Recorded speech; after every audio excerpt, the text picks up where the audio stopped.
Let's go to Scott Broom via Skype. Scott, what do you see? What do you hear up there? Well, they've got at least 50 motorists in Frederick County that spent their night in their vehicles because they couldn't get heavy equipment to them. They couldn't get them out, and they're still having problems doing it this morning. The rescue operations just got underway about an hour ago. There's one vehicle in particular that's down Buckystown Pike, Route 85, towards the Adamstown area, where a lot of vehicles, including a fire truck, had to be abandoned yesterday because of 12-foot drifts. I've got this dashboard camera up live, and these are lockdown cameras. I'm not fooling with these things at all. I'm literally talking to you as if I had a hands-free device on a cell phone. 25 miles per hour is the speed limit right now. Visibility very limited as I'm moving back towards the city, and not great driving conditions. But the guy in front of me, I know you can't see it on the webcam, he's got Pennsylvania plates. He's clearly traveling.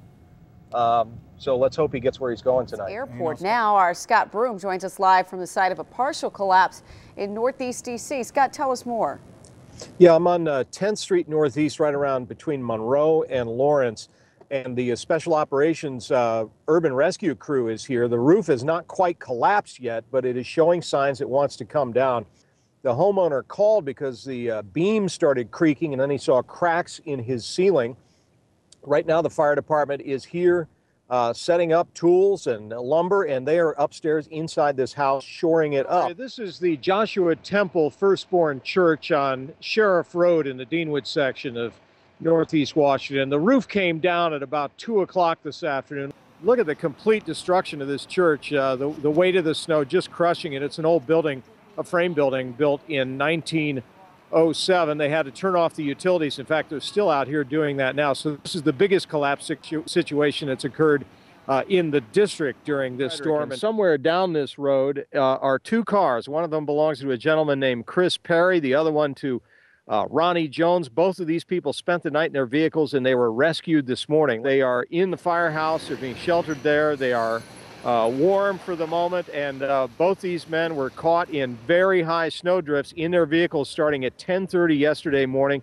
They spent the night in their vehicles, and firefighters tried mightily to rescue them. Chris Perry in particular, his cell phone died in the afternoon. Here is what both Mr. Perry and two of his rescuers had to say about all this. There was about an 8-foot drift back about 200 yards behind me, which the firemen were kind enough to come up and walk around that and come up and get me and bring me back. Without them, I'd be in real trouble. I mean, these guys here at Westview Drive Station, all the firefighters in this area out clearing the roads and getting people out. I mean, can't say enough. Thanks to them, I don't know if I'd have made it. Some were waist deep, and we actually crawled. And then what we did is actually got off of the road and in a field to where it was about knee deep. And about 200 yards from Chris, we could see Chris in the car and moving, so we knew it was good. When we arrived this morning, we weren't sure what to expect, whether Chris would even be alive, quite frankly. My battery died probably about 4:30 yesterday. So they didn't have any idea what was going on with me, and I know it made it even tougher on these firefighters trying to come find me. So.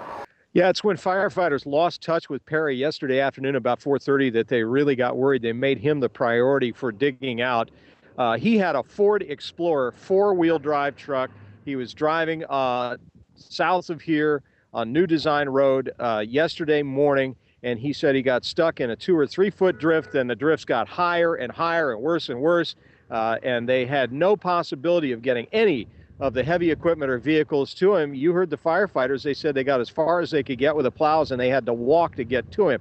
This is New Design Road here behind me. You can see the snow stacked up as high as 14 feet on both sides of the road as they continue to try to plow down and see if there are any other vehicles down there. They think they've gotten everybody out of the Buckystown Pike and Adamstown area, but they still have to dig out all of these roads, and there may be more folks down there.